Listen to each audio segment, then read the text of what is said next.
आपको YouTube पे हजारों ऐसे वीडियो मिल जाएंगे जहां पे ये कहा जाता है कि जो आपका घर है, घर के लिए जो पावर सप्लाई जा रहा है, उस पावर सप्लाई के साथ में कैपेसिटर को कनेक्ट कर दीजिए और इसको कनेक्ट करने के बाद आपका जो इलेक्ट्रिसिटी बिल है, इलेक्ट्रिसिटी बिल कम हो जाएगा। क्या वाकई ऐसा होता है कि नहीं होता है? इसी के बारे में मैं आपको पूरा डिटेल में एक्सप्लेन करने वाला हूं। तो कैपेसिटर को कनेक्ट करने से इलेक्ट्रिसिटी बिल हमारा कम होगा कि नहीं होगा, उसको हम थोड़ा रुक के समझेंगे। सबसे पहले हम ये समझते हैं कि जो हमारे घर का इलेक्ट्रिसिटी बिल आती है, इलेक्ट्रिसिटी बिल किस कंडीशन में, यानी कि क्या करने पे कितना इलेक्ट्रिसिटी बिल आती है, उसको समझ लेते हैं। तो दोस्तों, आपके घर में जो भी बल्ब, फैन, जो भी इलेक्ट्रिकल डिवाइस आप इस्तेमाल करते हो, उस इलेक्ट्रिकल डिवाइस को जो पावर सप्लाई जाता है वो जाता है हमारे एनर्जी मीटर के द्वारा। और यही एनर्जी मीटर है जो कि हमारे इलेक्ट्रिसिटी बिल को कैलकुलेट करता है।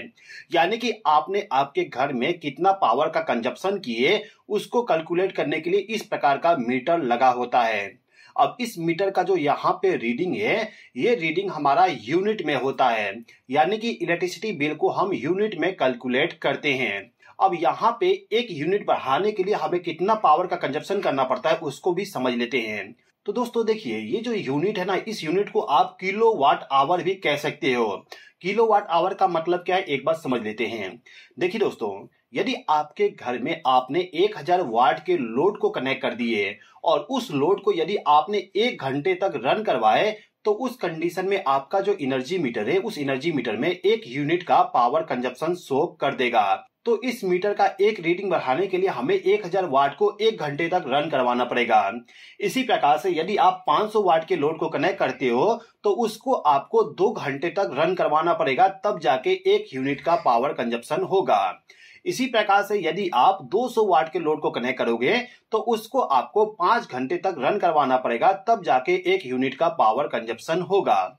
अब जितना भी यूनिट आपके घर में पावर कंजप्शन करोगे, उसको रेट से मल्टीप्लाई करके हमारे घर का इलेक्ट्रिसिटी बिल आ जाती है। यहाँ पर रेट का मतलब ये है कि 1 यूनिट कंजप्शन करने पे कितना रुपया आपको पे करना पड़ता है, उसका अमाउंट। ओके, अब हमारा मेन कॉन्सेप्ट ये है कि जो हमारा एनर्जी मीटर है, उस एनर्जी मीटर के साथ हम कैपेसिटर को कनेक्ट कर दे, तो उस कंडीशन में हमारा इलेक्ट्रिसिटी बिल कम होगा कि नहीं होगा। तो इसको समझने के लिए हम यहाँ पे एक कैलकुलेशन करते हैं। तो यहाँ पे हमारे पास में एक क्वेश्चन दिया गया है, find the total power consumption in a home in which load is running continuously for 1 our.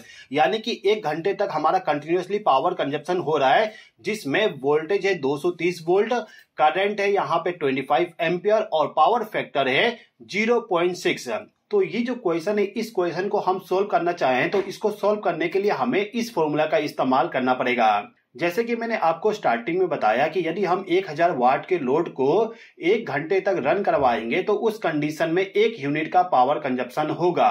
तो हमारे इस घर में पावर कंजप्शन को हम वाट में फाइंड आउट करेंगे, और वाट में पावर कंजप्शन को फाइंड आउट करने के लिए आपको इस फॉर्मूला का इस्तेमाल करना पड़ता है।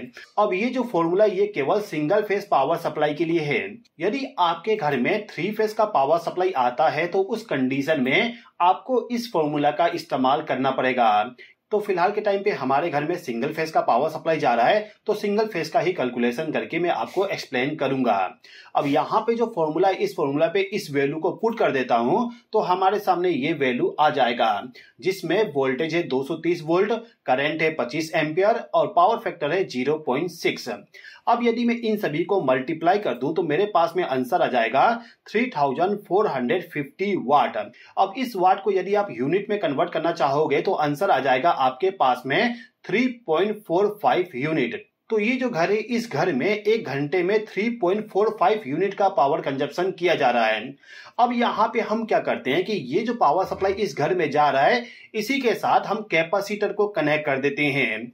अब यहाँ पे कैपेसिटर कनेक्ट करने पे क्या होता है, उसको समझ लेते हैं।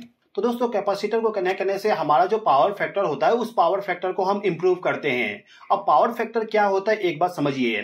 देखिए दोस्तों, जो हमारे घर का पावर सप्लाई होता है, उस पावर सप्लाई का जो वोल्टेज और करंट है, ये जो यहाँ पे ग्रीन वाली लाइन है, ये है वोल्टेज का, और ये जो रेड वाली लाइन है, ये है करंट का। तो वोल्टेज और करंट जो होता है वो दोनों साथ में चलना चाहिए। यदि आपका वोल्टेज और करंट साथ में चलता है तो उसको हम कहते हैं यूनिटी पावर फैक्टर, यानी कि आपके घर का पावर फैक्टर बहुत ही अच्छा है। इसके बाद जो आपके घर का वोल्टेज और करंट है उसमें यदि वोल्टेज पीछे रह जाता है और करंट आगे चलता है तो उसको हम कहते हैं lagging power factor. Lagging power factor तब होता है जब आपके घर में इंडक्टिव लोड को कनेक्ट करते हो। इंडक्टिव लोड का मतलब कि आपके घर में यदि मोटर को कनेक्ट कर दोगे तो आपके घर का जो वोल्टेज और करंट है वो आगे पीछे हो जाएंगे। वोल्टेज पीछे रहेगा, करंट आगे हो जाएगा। ओके, इसी प्रकार से यदि आपके घर में कैपेसिटिव लोड कनेक्ट किया गया है तो उस कंडीशन में जो करंट होगा वो पीछे हो जाएगा और जो वोल्टेज है वोल्टेज आगे हो जाएगा। और यदि आपके पावर सप्लाई में वोल्टेज आगे चल रहा है और करंट पीछे है तो उसको हम कहते हैं लीडिंग पावर फैक्टर। ओके, तो नॉर्मली हमारे घरों में मोटर कनेक्ट किया जाता है जिसके वजह से हमारे घर का पावर फैक्टर लैग हो जाती है। अब यदि आपके घर का पावर फैक्टर लैग हो गया तो उसको इंप्रूव करने के लिए हम कैपेसिटर को कनेक्ट करते हैं। तो ये जो घर है, इस घर के लिए जो पावर सप्लाई जा रहा है उस पावर सप्लाई के साथ हमने कैपेसिटर को कनेक्ट कर दिए जिससे कि यहाँ पे जो पावर फैक्टर है पावर फैक्टर इंप्रूव हो जाए। तो पावर फैक्टर को इंप्रूव करने के बाद जो करंट होता है उसमें कुछ चेंजेस होती है। कितना चेंजेस होता है, क्या चेंजेस होता है उसको हम समझते हैं। ठीक है, तो कैपेसिटर को लगाने के बाद इस घर में कितना एम्पियर करंट फ्लो हो रहा है उसको पता करने के लिए आपको इसी फॉर्मूला का इस्तेमाल करना पड़ेगा। अभी के टाइम पे हमें करंट फाइंड आउट करना है तो इस फॉर्मूला को मैं तोड़ मरोड़ दे रहा हूं, यानी कि अब फॉर्मूला हमारा ये वाला हो गया। अब ये जो फॉर्मूला है इस फॉर्मूला पे वैल्यू को मैं पुट कर देता हूं।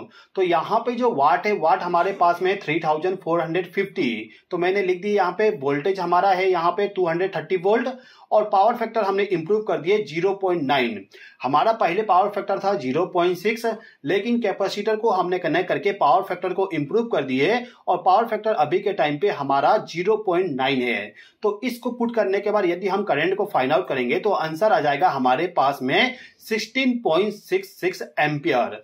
आप यहाँ पे डिफरेंस देख सकते हैं। पहले हमारे घर में करंट फ्लो हो रहा था 25 एम्पियर, लेकिन कैपेसिटर को कनेक्ट करने के बाद अब करंट फ्लो हो रहा है 16.66 एम्पियर। तो कैपेसिटर को लगाने के बाद हमें यह पता चल गया कि करंट हमारा कम हो जाएगा। अब यहाँ पे सवाल ये बनता है कि यदि हमारे घर का करंट कम हो जाता है तो इसके वजह से क्या हमारा इलेक्ट्रिसिटी बिल कम हो जाएगा? तो ये जो करंट रेटिंग है इसको मुझे इस वाले फॉर्मूला पे पुट करना पड़ेगा। तो इस फॉर्मूला पे यदि मैं पूरा डिटेल को ऐड कर दूं तो हमारे पास में ये इक्वेशन आ जाएगा। वोल्टेज 230 वोल्ट है, करंट यहाँ पे 16.666 है और पावर फैक्टर हमारा 0.9 है। इसको यदि मैं मल्टीप्लाई करूं तो मेरे पास आंसर आ जाएगा 3450। यानी कि पहले जितना पावर कंजप्शन हो रही थी उतना ही पावर कंजप्शन अभी भी हो रहा है। इसको आप एक तरीके से और समझ सकते हो कि जो हमारा एनर्जी मीटर है, इस एनर्जी मीटर में जितना यूनिट पहले बढ़ रही थी 1 घंटे में, उतना ही पावर कंजप्शन अभी भी हो रहा है। यानी कि जो हमारे घर में पहले वोल्टेज 230 था, 25 एम्पियर करंट फ्लो हो रही थी और पावर फैक्टर कम था, उस समय भी हमारा पावर कंजप्शन 3.45 यूनिट हो रही थी। इसके बाद जब हमने कैपेसिटर को कनेक्ट कर दिए तो कैपेसिटर को कनेक्ट करने के बाद पावर फैक्टर तो इंप्रूव हो गया, लेकिन करंट हमारा कम हो गया।